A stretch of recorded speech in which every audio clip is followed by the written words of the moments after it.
You're my mother's enforcer. We shouldn't do this. Are you sure? I have 20 years of experience keeping people alive. Elena Vanskovich stood in the wreckage of her mother's office, blood still drying on her hands from the emergency surgery she'd performed in a Brooklyn warehouse 3 hours ago. The man she'd saved, the man she'd married against every rational judgment, leaned against the doorframe with a gunshot wound he refused to let her treat properly. Catherine Vance sat behind her desk, her legendary composure finally shattered, staring at them both like they were strangers. "Tell me again," Catherine said, her voice barely controlled, "how my most trusted enforcer and my only daughter ended up in a hostage situation together. And why you're looking at each other like that." Elena's hand found Silas's instinctively. His fingers closed around hers, scarred, blood-stained, impossibly gentle.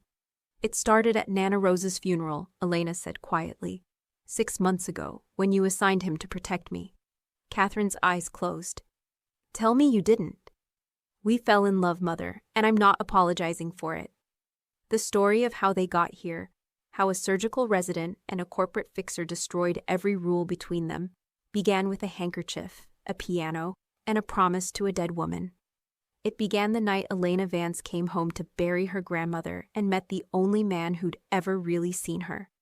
Welcome to Aurora Love Stories. You just stumbled onto our brand new channel, and honestly, perfect timing. This is our first story, and is about a surgeon and her mother's enforcer, forbidden, intense, and absolutely unforgettable. If you're into love stories that make you feel everything, do me a huge favor and subscribe right now so you don't miss what's coming next. Trust me, you'll want to be here for this journey. Also, tell me where you're watching from. I'd love to know that. Okay, let's dive in. The Blackwood estate rose against the Hamptons' twilight, like a monument to excess. Its glass walls reflected the dying sun in shades of copper and gold, while the circular driveway overflowed with vehicles that cost more than most Americans would earn in 5 years. Inside, New York's power elite gathered beneath geometric chandeliers, their champagne flutes catching the light like 1,000 small fires. The air hummed with carefully modulated voices discussing mergers, elections, and the kind of favors that never appeared in contracts. The gala was meant to celebrate Nana Rose's life, but it felt more like a performance. A demonstration that the Vance family could host 200 guests within 72 hours of a death and make it look effortless. Elena Vance stepped out of the black town car, her heels sinking slightly into the gravel. She wore a navy dress that Bloomingdale's had delivered to her apartment that morning, with a note in her mother's handwriting. Appropriate for the occasion. Wear it. The silk clung to her frame before falling in clean lines to her knees. At 27, she had her father's intensity and her mother's razor-sharp cheekbones, though she'd inherited neither of their comfort with this world. The flight from Boston had taken an hour. The 20 minutes she'd spent sitting in the car outside the gates, trying to breathe, had felt longer. Catherine Vance stood at the entrance like a sentry, greeting guests with the kind of warmth that never reached her eyes. She'd built Vance Global Logistics from her late husband's mid-sized shipping operation into a multinational empire with connections on 6 continents. When she spotted Elena, her posture straightened imperceptibly.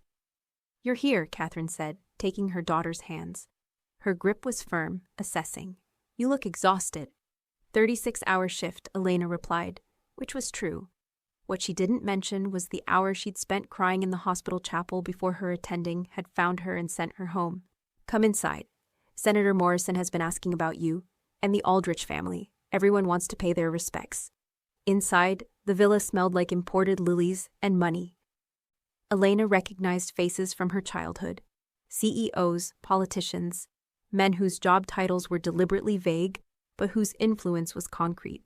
Nana Rose had known everyone who mattered in New York, and they had all come to say goodbye. Elena accepted condolences with mechanical precision, her smile a mask she'd perfected over years of practice. She nodded at the appropriate moments, made the appropriate sounds, and felt absolutely nothing except the crushing weight of her grandmother's absence. Nana Rose had been the only person who'd never tried to shape Elena into something she wasn't. The only one who'd listened when Elena talked about the exhaustion of residency, the impossible hours, the patients she couldn't save. The only one who'd said, "You don't have to be strong all the time, sweetheart. Not with me." And now she was gone. And Elena hadn't been there, hadn't held her hand, hadn't said goodbye.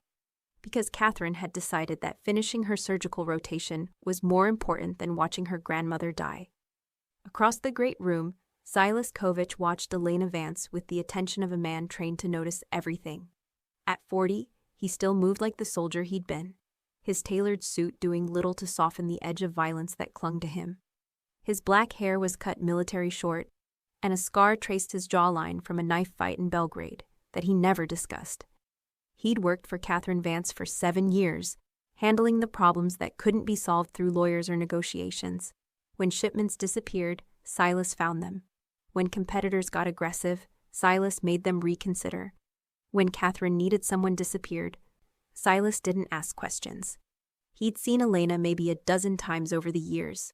Always at a distance, always in passing.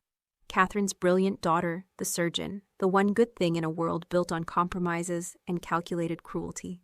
But tonight, watching her stand rigid in that navy dress, while strangers touched her arm and offered worthless platitudes, something shifted. The exhaustion in her eyes wasn't just physical. It was the kind of tired that came from holding yourself together with nothing but willpower and spite. He recognized it because he'd seen it in his own mirror for 2 decades. Elena disappeared during dinner service. Silas noticed immediately. He'd been tracking her movements unconsciously, the way he tracked potential threats. Catherine noticed too, her eyes scanning the room with brief annoyance before returning to her conversation with a junior congressman.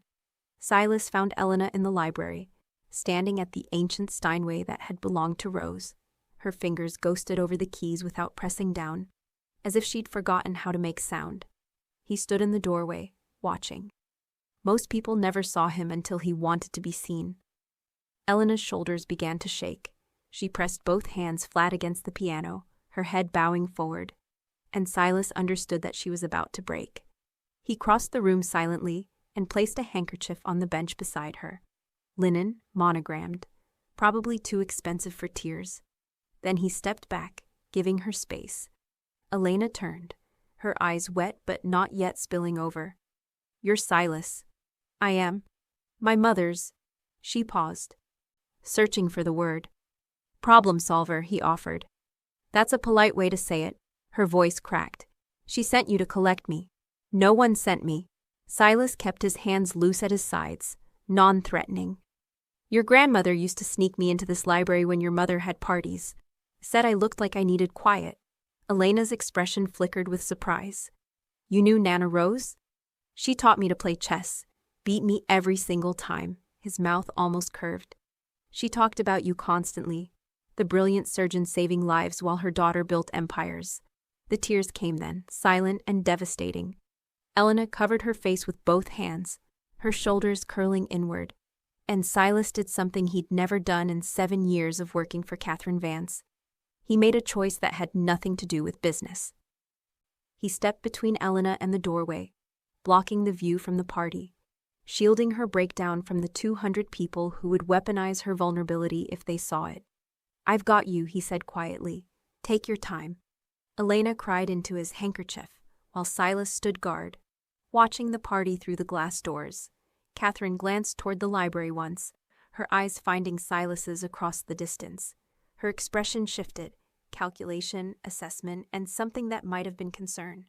Then she turned back to her guests, and Silas knew he'd just been noticed in a way that would have consequences. The next morning arrived brutal and bright. Elena woke in her childhood bedroom, which Catherine had preserved like a museum exhibit. Her medical school acceptance letters still hung framed above the desk.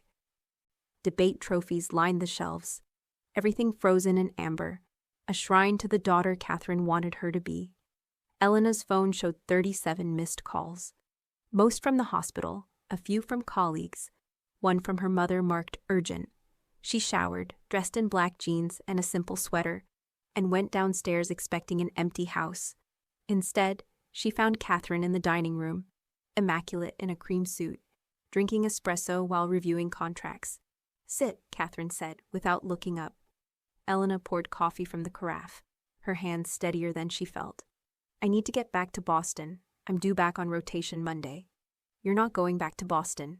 The words hit like a slap. Elena set down her cup carefully. Excuse me? Catherine finally looked at her. And Elena saw something she rarely witnessed.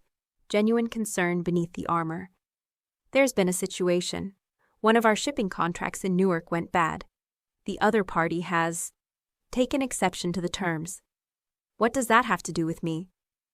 Your leverage, Elena. You're my daughter, which makes you valuable to people who want to hurt me. Catherine's voice was matter-of-fact, discussing threats like quarterly earnings. Until this is resolved, you need protection. I'm 27 years old. I don't need a bodyguard.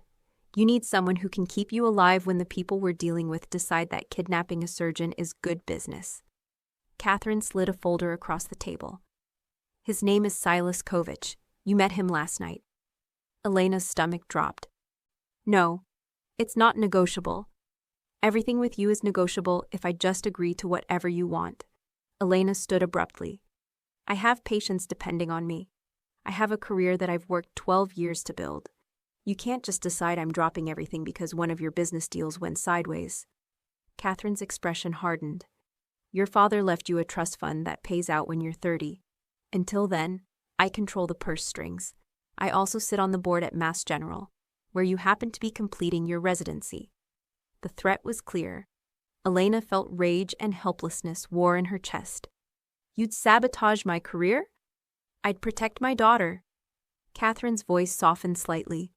Elena, please. I need to know you're safe. The doorbell chimed, ending the argument.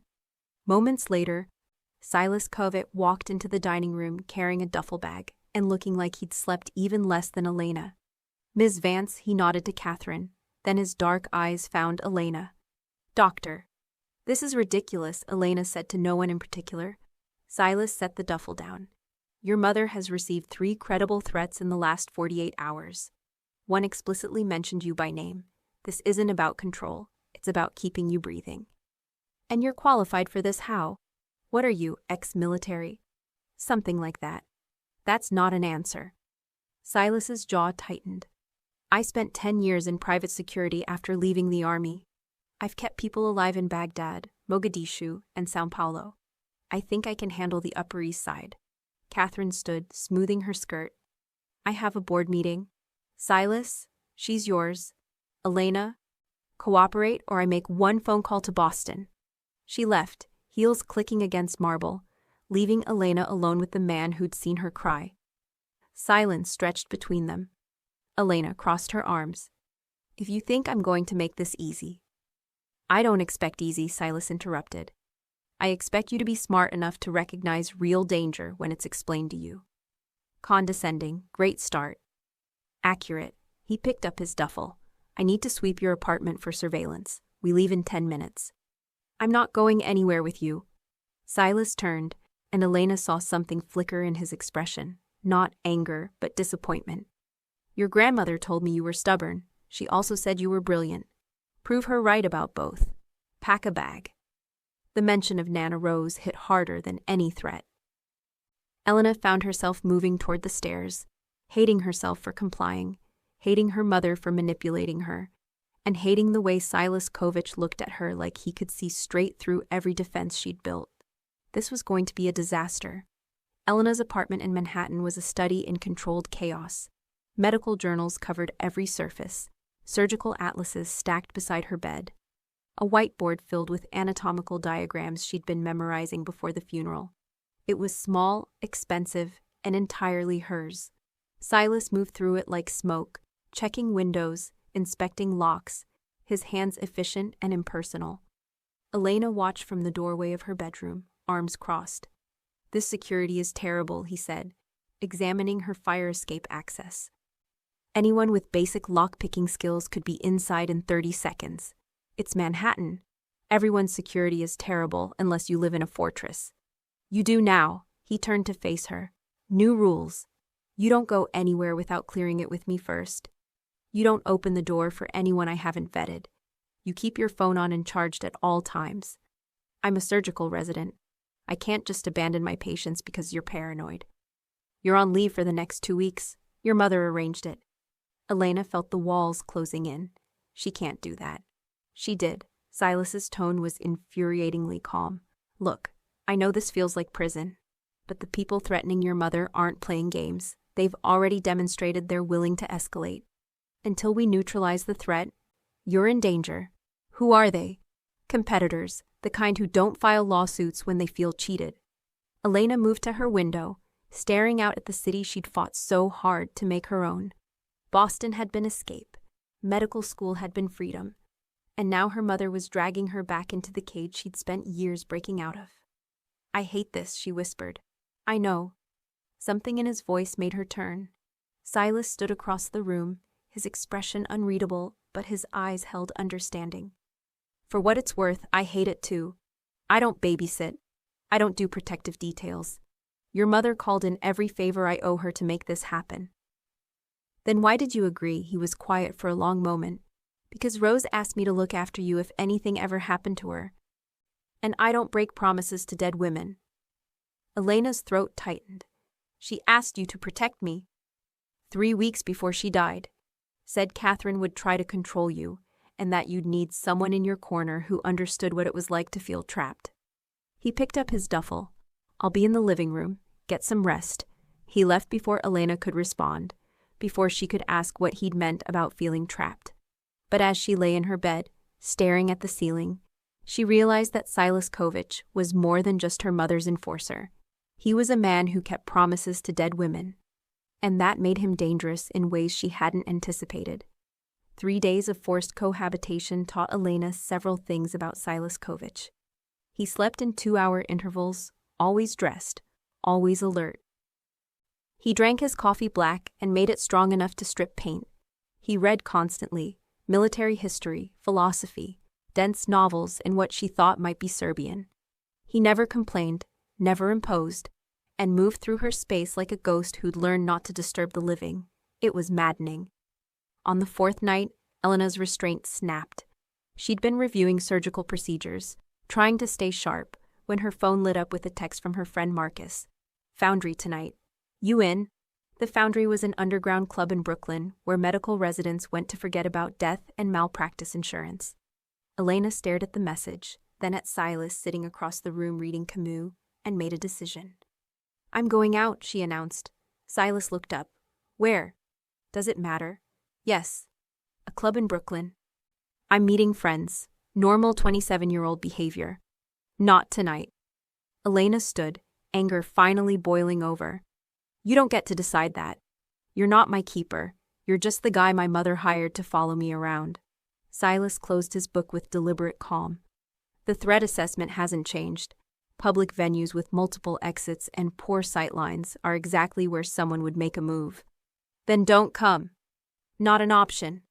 They stared at each other across the apartment. Elena felt something electric crackle in the space between them, frustration and challenge, and something neither of them wanted to name. I'm leaving in 20 minutes, Elena said. With or without you, she expected him to argue. Instead, Silas stood and reached for his jacket. Fine. But we do this my way. The Foundry lived up to its name, industrial, dark, and loud enough to make conversation impossible. Elena met Marcus and 3 other residents near the bar. They welcomed her with hugs and shots, asking about Boston, carefully not mentioning the funeral. Silas positioned himself against the far wall, a shadow among shadows. Elena tried to ignore him, tried to lose herself in the music and the burn of tequila, but she felt his attention like a physical weight. By midnight, she was drunk enough to not care. She danced with Marcus, laughing at something she'd forget by morning, and for a few minutes, she felt normal again. Free. Then a hand closed on her waist. Not Marcus. Someone bigger, unfamiliar, pulling her back against a body that smelled wrong. Hey, beautiful, the stranger said in her ear. You look lonely, Elena twisted away. Not interested. Come on, don't be like that, his grip tightened. One dance. She said no. Silas appeared between them like a knife materializing from shadow. He didn't touch the man, didn't raise his voice, just stood there radiating lethal intent until the stranger's face went pale. Sorry, man. Didn't know she was with you. He disappeared into the crowd. Elena's vision swam, adrenaline and alcohol mixing badly. I didn't need you to. Everyone out! Silas's voice cut through the music. The DJ stopped mid-track. Security guards Elena hadn't noticed began efficiently clearing the club. Within minutes, the space was empty except for her, Silas, and Marcus, who looked between them with dawning horror. I should go, Marcus said. Good idea, Silas agreed. When they were alone, Elena tried to marshal her anger, but the room was spinning and her stomach was doing complicated things. You can't just clear a club because... She made it 2 steps before throwing up on Silas's shoes. Expensive leather, probably custom, ruined. Elena waited for the explosion. Silas Kovich didn't tolerate disrespect. She'd seen him break a man's fingers for lying to her mother. Instead, he pulled her hair back from her face, his touch gentle. Easy, let it out. When she finished, shaking and mortified, he produced a water bottle from somewhere and handed it to her. Small sips. I'm sorry, Elena mumbled. Your shoes are replaceable. He crouched to her level, his dark eyes steady. You're not? Come on, doctor, let's get you home. He lifted her easily, one arm behind her back, the other under her knees. Elena's head fell against his shoulder, and she registered through the haze that he smelled like leather and something sharper. Gun oil, maybe, or old violence. Why are you being nice to me? She asked as he carried her out. Because you're drunk and scared and grieving. His voice was low enough that only she could hear. And because your grandmother would haunt me if I wasn't. I hate my mother. No, you don't. I hate this world. I hate that she controls everything. I hate that I can't even mourn without it being orchestrated. I know, Elena closed her eyes. You smell like danger. Probably accurate. Makes me feel safe. Doesn't make sense. Silas's arms tightened fractionally around her. Nothing about this makes sense, Elena. She was too drunk to notice he'd used her first name for the first time. Elena woke to sunlight, a pounding headache, and the smell of coffee. She was in her own bed, still wearing last night's clothes, with a glass of water and 2 aspirin on the nightstand. Silas stood in her kitchen, making eggs with the precision of someone who'd cooked in a dozen countries.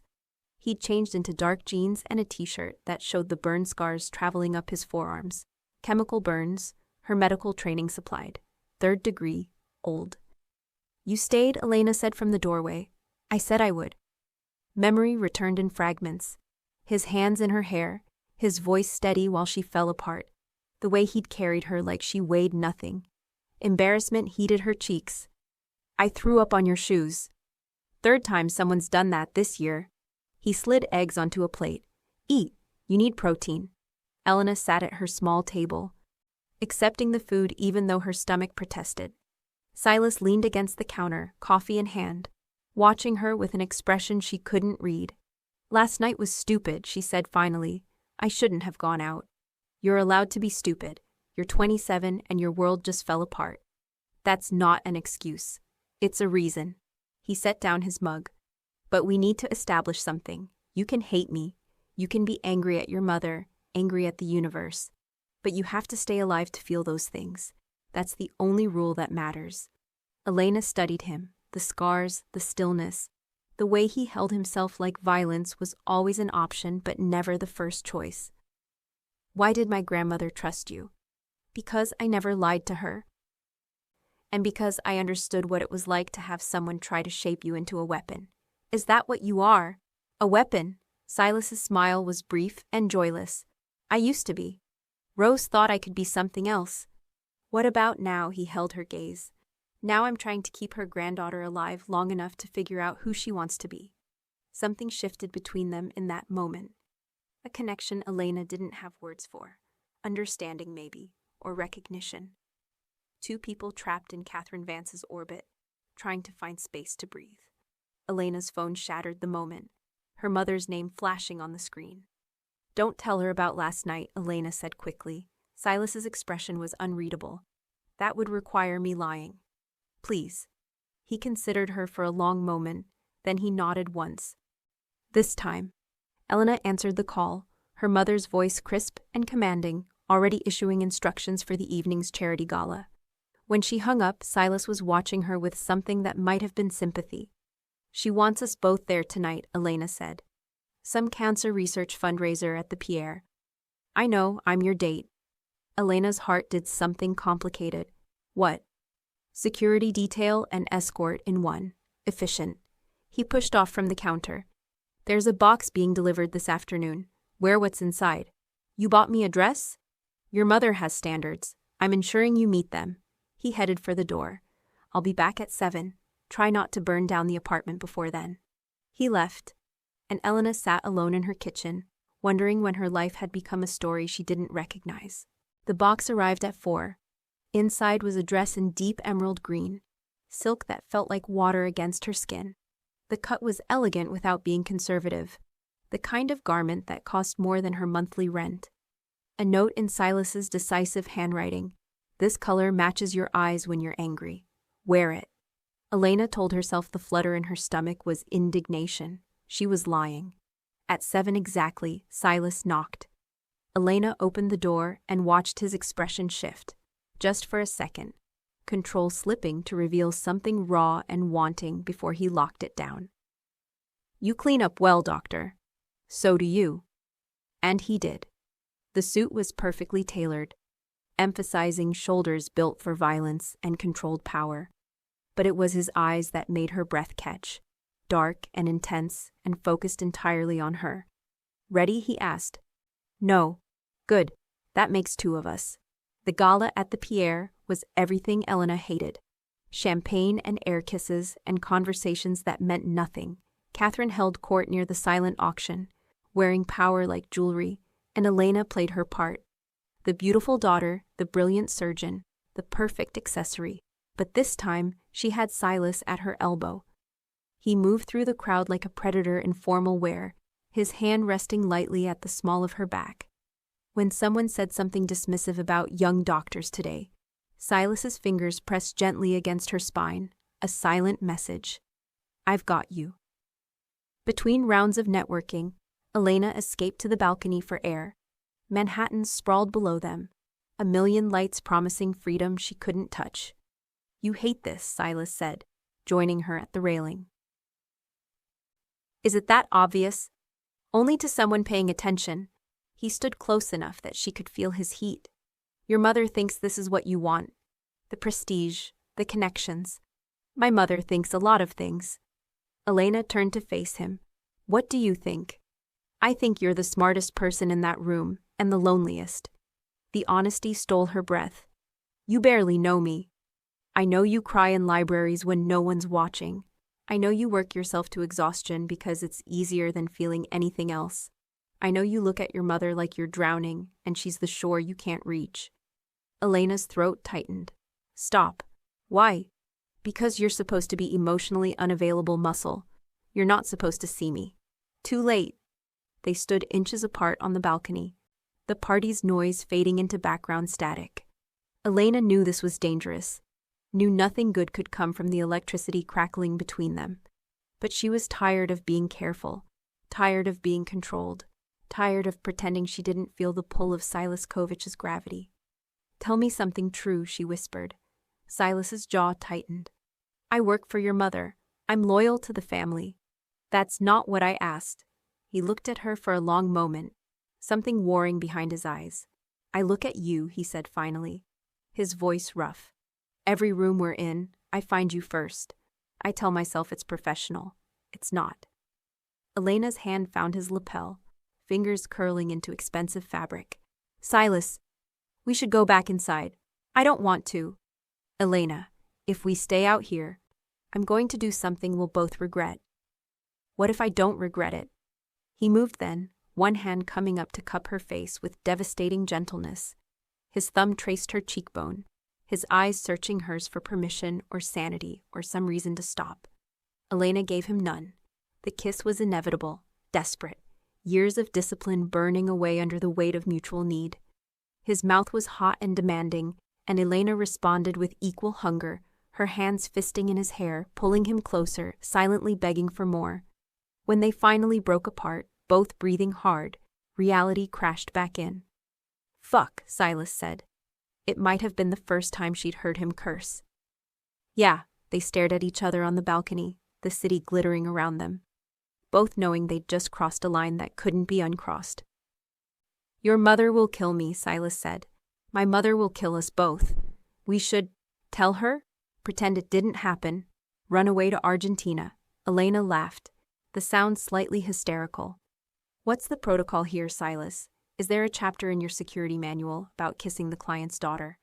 His hands were still on her face. We need to think. Be smart about this. I don't want to be smart. I'm tired of being smart. I'm tired of doing what everyone expects. She leaned into his touch. Kiss me again. Elena, please. He did. Softer this time, almost tender. And it was worse because tenderness implied feelings they couldn't afford. When he pulled away, his forehead rested against hers, his breathing unsteady. We can't do this, he said, but his hands hadn't left her face. I know. Your mother trusted me. I know. This is wrong in every possible way. I know. Elena opened her eyes, meeting his. But I don't care. Behind them, the balcony door opened. Catherine's voice cut through the moment like a blade. Elena, there you are. The Morgans want to meet you. They stepped apart with the practiced ease of guilty people. Catherine's eyes moved between them, sharp and assessing. Whatever she saw made her expression harden fractionally. Silas, a moment. It wasn't a request. Silas followed Catherine back inside, leaving Elena alone on the balcony with her racing heart and the taste of him still on her lips. Through the glass, she watched her mother speak to Silas in low, intense tones. Watched his face remain impassive, professional. Watched Catherine's gesture that was unmistakably dismissal. When Silas returned to the balcony, his expression was locked down tight. She fired me. Elena's stomach dropped. What? Effective immediately. She's assigning someone else to your security detail. She can't do that. She just did. He stepped back, putting professional distance between them. It's better this way. Cleaner. Silas. Goodbye, Dr. Vance. He walked away, and Elena stood frozen on the balcony, watching her mother's enforcer disappear into the crowd. Catherine appeared at her elbow, her voice cool and controlled. We'll discuss your behavior later. For now, smile. The Morgans are waiting. Elena smiled. She played her part, and inside, she felt something crack. The new security detail arrived the next morning. 2 former cops with dead eyes and 0 personality. They were professional, efficient, and completely wrong. Elena lasted 6 hours before she cracked.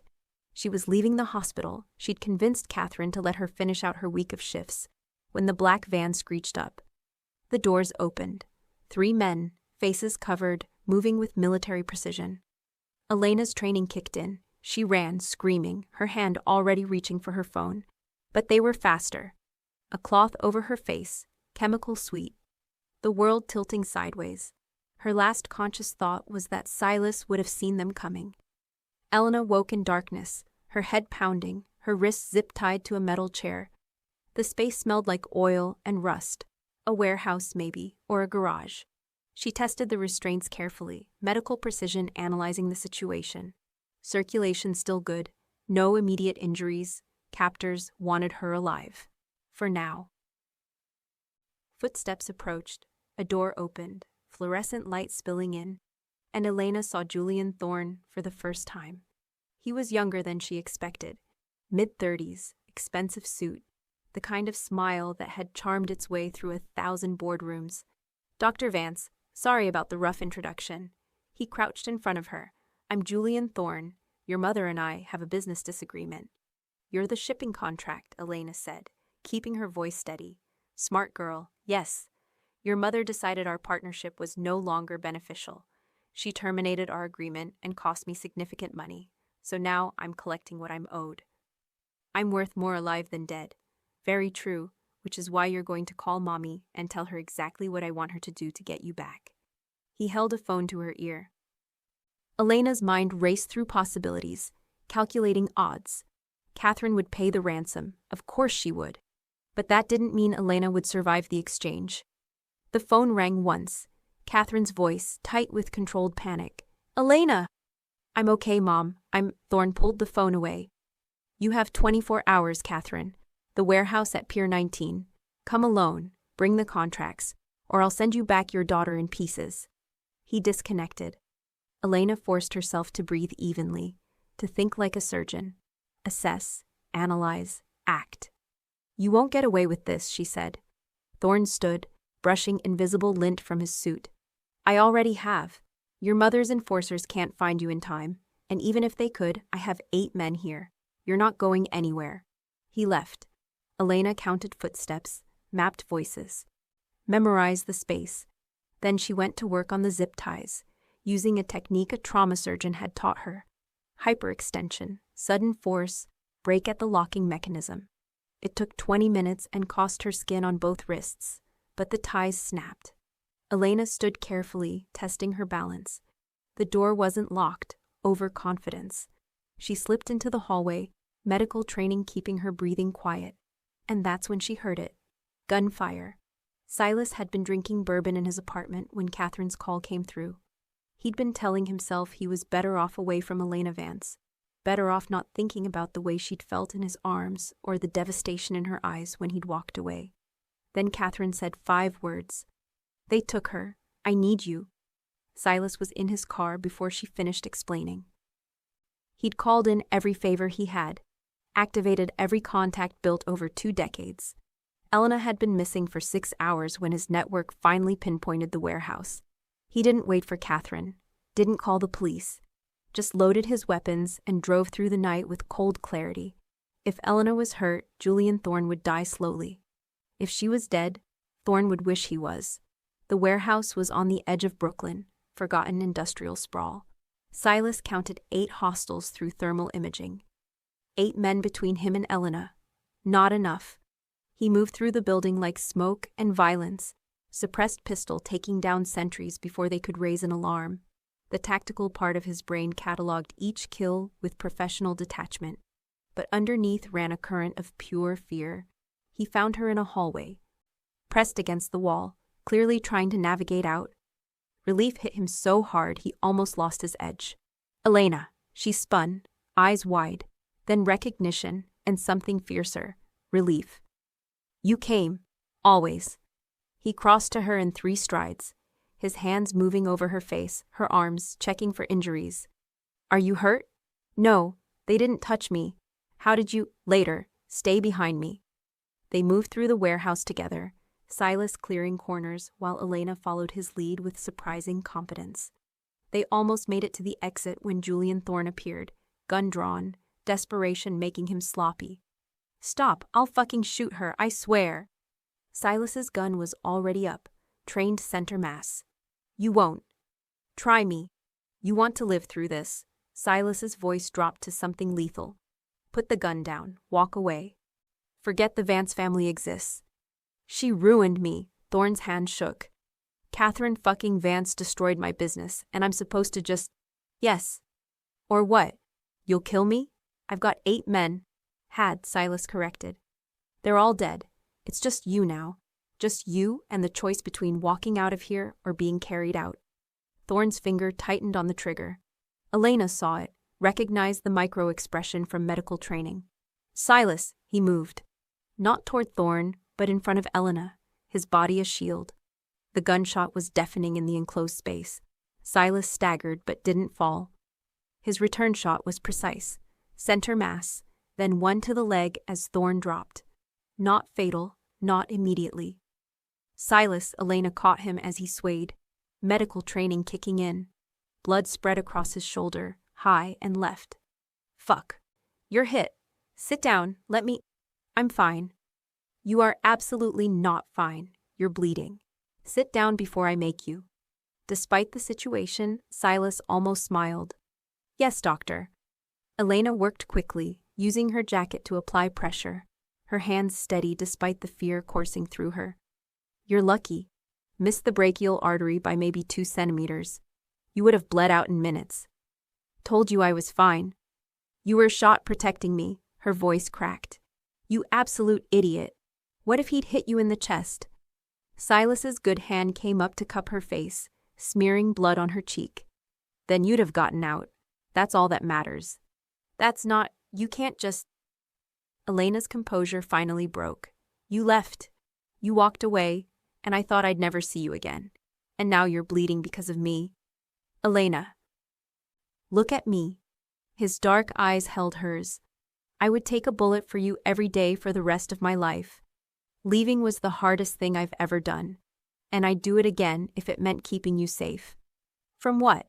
"From me, from this life, from becoming another casualty of the Vance family business." His thumb traced her cheekbone.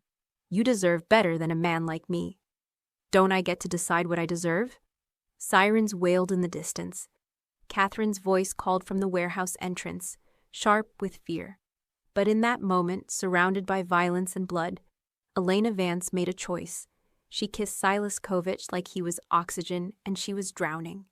He kissed her back with his good arm, pulling her close, ignoring the pain, ignoring everything but the certainty that wherever this woman went, he would follow. Catherine found them like that. Her daughter and her fired enforcer, tangled together in a warehouse full of bodies, choosing each other despite every rational reason not to. "Jesus Christ," Catherine said. Then quieter. "Is he alive?" "Gunshot wound to the shoulder," Elena reported without pulling away from Silas. "Clean through. He'll live." "And Thorne?" "Alive, I think." Elena finally looked at her mother. "He needs an ambulance. So does Silas." Catherine studied them for a long moment. Her daughter's hands bloody, Silas's arm wrapped around Elena's waist. The way they fit together like pieces that had been waiting to connect. "I'm not apologizing," Catherine said finally, "for firing him, for trying to keep you apart. I did what I thought was right." "I know," Elena replied. "And I'm doing what I know is right. I choose him, Mom." "I'm sorry if that hurts you, but I choose him." Catherine's expression flickered with something that might have been understanding or might have been grief. Then she pulled out her phone. "I'll call the ambulances, and then you and I are going to have a very long conversation about appropriate workplace relationships." Despite everything, the gunshot, the warehouse, the impossibility of what they'd just survived, Silas laughed. Elena felt it rumble through his chest where she was pressed against him. And she laughed too, the sound slightly hysterical but genuine. They were alive. They were together. And Catherine Vance, CEO and Ice Queen, was making dark jokes about HR policies. It was, Elena thought, the beginning of something terrifying and perfect. 6 months later, the vineyard was small, private, and as far from the Hamptons as Elena could arrange. She wore a simple white dress, no designer label, no grand statement, just silk and sunlight and the kind of smile that transformed her face. Silas waited at the altar of wild roses, his arm still in a sling from the second surgery to repair nerve damage. He wore a dark suit and an expression of wonder, like he couldn't believe this was real. Catherine sat in the front row, her posture perfect, her eyes suspiciously bright. She'd fought this for months. Argued, threatened, even tried bribing Elena with a fellowship at Johns Hopkins. But Elena had stood firm, and eventually, Catherine had recognized something she'd once felt herself. The kind of love that rewrote all the rules. "You're sure about this?" Marcus whispered as he walked Elena down the short aisle. "He's kind of terrifying." "I'm sure," Elena said, her eyes never leaving Silas. The ceremony was brief. No grand speeches, no performance. Just two people promising to choose each other every day, despite the complications. When Silas kissed her, his hands gentle on her face, Elena heard Catherine sniffle behind her. She'd never heard her mother cry before. At the reception, Silas pulled her onto the dance floor with his good arm. "Mrs. Kovich," he murmured against her temple. "Has a nice sound." "I'm keeping Vance professionally," Elena reminded him. "Can't confuse my patients." "Fair enough. Dr. Vance and the reformed criminal. We'll make it work." Elena tilted her head back to study him. "Do you regret it? Leaving that life?" After the warehouse, Catherine had offered Silas a different role, legitimate security consulting for Vance Global, complete with actual contracts and legal oversight. It paid less than his previous work and came with significantly less violence. He'd taken it without hesitation. "The only thing I regret," Silas said, spinning her slowly, "is every year I lived without knowing you existed. That's incredibly sappy. Blame the gunshot wound. I'm still recovering." They swayed together as the sun set over the vineyard, Catherine watching from her table with an expression Elena had never seen before. Acceptance. Later, after the guests had left and the caterers had packed up, Catherine approached them on the veranda. I was wrong, she said without preamble. About trying to control your life. About thinking I knew what was best for you. She looked at Silas. About you. Catherine, let me finish. Catherine's voice was uncharacteristically soft. Nana Rose knew something I didn't.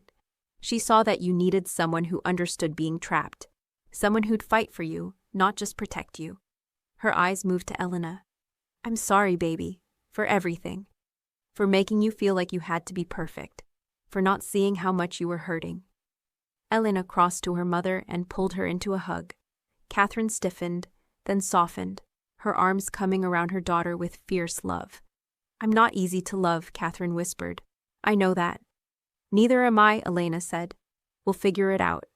When they pulled apart, Catherine's mascara was smudged. She touched Elena's face gently. Be happy, Tesoro. That's all I've ever really wanted. She left them standing on the veranda. The night air cool and perfect. Silas pulled Elena against his chest, his chin resting on her head. Your mother called you treasure, he observed. First time in 20 years. Progress. Elena turned in his arms, looking up at the man who'd become her gravity. Take me home. Our apartment or... Wherever you are, Elena interrupted. That's home. They drove through the night back to Manhattan, to the life they were building together. A life that included Catherine's grudging acceptance, Elena's surgical career, Silas's new role as legitimate security consultant, and the kind of love that had survived gunshots and family drama, and every logical reason it shouldn't exist. 2 years later, Elena Vance-Kovich stood in Nana Rose's garden, now hers and Silas's, after Catherine had quietly transferred the deed, holding their 6-month-old daughter. Rose Catherine Kovich had her father's dark eyes and her mother's determined chin, and she was currently trying to eat Elena's stethoscope. No, pequeña, Elena laughed, redirecting the chubby hands. That's not food. Silas emerged from the house carrying coffee and wearing the soft smile he reserved only for his family. At 42, he'd settled into this life with surprising ease. The garden, the baby, the normal rhythms of existing without violence. Your mother called, he said, handing Elena her mug. Board meeting ran long. She'll be here for dinner instead of lunch. Did she sound annoyed? Catherine always sounds annoyed. It's her resting state. Elena laughed, then sobered. Do you ever miss it? The adrenaline? No? Silas sat beside her on the bench, his hand finding hers. I spent 20 years being a weapon. I'd rather spend the next 40 being a father. Being your husband, he pressed a kiss to her temple. Being home. Baby Rose made a sound of protest, and Elena passed her to Silas. He held their daughter with the same careful reverence he brought to everything that mattered, his scarred hands gentle against her soft skin. She has your stubbornness, Silas observed, as Rose tried to grab his nose. And your complete disregard for social niceties. Perfect combination. They sat in Nana Rose's garden, in their garden now, while afternoon sun painted everything gold. Catherine would arrive later with elaborate gifts and thinly veiled advice about Elena's work-life balance. Marcus would stop by with his new boyfriend. The life they'd built would continue in all its messy, imperfect glory. Elena watched Silas make faces at their daughter and felt gratitude so fierce it almost hurt. For Nana Rose, who'd seen the connection before anyone else. For the warehouse that had forced them to choose each other. For Catherine's eventual acceptance. For every impossible thing that had led to this moment. What are you thinking? Silas asked, noticing her expression. That I love you, that we made something beautiful out of all that chaos. Elena leaned against his shoulder. That Nana Rose would be proud. Silas kissed the top of her head, Rose babbling contentedly between them. She's watching, I'm sure of it. Probably planning her next chess move. You think there's chess in heaven? If Rose is there, definitely. They sat together as the afternoon stretched into evening. 3 pieces of a family that had been forged in fire and threat and impossible love.